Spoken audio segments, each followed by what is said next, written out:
തണുപ്പ് കാലം പൊതുവേ എനിക്കിഷ്ടമാണെങ്കിലും ഇവിടെ മഴയോട് കൂടിയുള്ള തണുപ്പ് കാലം എനിക്ക് അത്ര ഇഷ്ടാവുന്നില്ല. ഒന്നാമത് ഈ തണുപ്പത്ത് രാവിലെ എണീക്കാനേ വയ്യ. അതിൻ്റെ കൂടെ മഴയും കൂടെ ആവുമ്പോൾ കോളേജിൽ പോകേണ്ട കാര്യം ഓർക്കുമ്പോഴേ മടിയാ. പിന്നെ പറഞ്ഞിട്ട് കാര്യമില്ലല്ലോ, സ്വന്തമായിട്ടുള്ള തീരുമാനമായിരുന്നല്ലോ. ഇവിടെ വന്നിട്ടുള്ള ഒരാഴ്ച പെട്ടെന്ന് പോയി. കുക്കിംഗ് ഒക്കെ സ്ട്രഗിളിങ് ആയിരിക്കും എന്ന് വിചാരിച്ചെങ്കിലും അതൊക്കെ ആ ഒരു ഫ്ലോയിൽ അങ്ങ് നടക്കുന്നുണ്ട് എന്നാണ് എൻ്റെ ഒരു വിശ്വാസം. രാവിലെ ഒരു 9:30 ആകുമ്പോൾ ഞാൻ ലാബിലെത്തും. പിന്നെ എന്തെങ്കിലുമൊക്കെ വർക്കായിട്ട് ഉണ്ടാവും. ഇന്ന് അതുപോലത്തെ ഒരു ഭയങ്കര ടയറിങ് ഡേ ആയിരുന്നു. ഒരാഴ്ചയായി ഇവിടെ വന്നെങ്കിലും എനിക്കങ്ങനെ കാര്യമായിട്ട് യൂണിവേഴ്സിറ്റി ഞാൻ കണ്ടിട്ടും കൂടെ ഇല്ല. നാട്ടിൽ നിന്ന് ഉറക്കമില്ലാണ്ട് നടന്ന എനിക്ക് ഇപ്പം ഏറ്റവും ഇഷ്ടം കിടന്നുറങ്ങാനാണ്. രാത്രി അവനൊക്കെ ഞാൻ വെയിറ്റ് ചെയ്തിരിക്കും. രാവിലത്തെ മീറ്റിങ്ങും ലാബ് വർക്കും എല്ലാം കഴിയുമ്പോഴേക്കും ഒരു കോലായിട്ടുണ്ടായിരുന്നു വൈകുന്നേരം ആയപ്പം.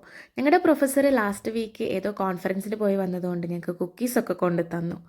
ചൈനീസ് ന്യൂ ഇയറിൻ്റെ ഭാഗമായിട്ട് ഞങ്ങളുടെ ഗ്രൂപ്പിൽ തന്നെയുള്ള ചൈനീസ് പിള്ളേർ ചൈനീസ് റെസ്റ്റോറൻറ്റിൽ ഞങ്ങൾ ഡിന്നറിന് വിളിച്ചിട്ടുണ്ടായിരുന്നു. നാട്ടിൽ നിന്നുള്ള ചൈനീസ് ക്യുസീൻ എനിക്ക് ഇഷ്ടമാണെങ്കിലും ആദ്യമായിട്ടാണ് ഇത്ര ഒത്തൻറ്റിക് ആയിട്ട് ചൈനീസ് ഫുഡ് കഴിക്കുന്നത്.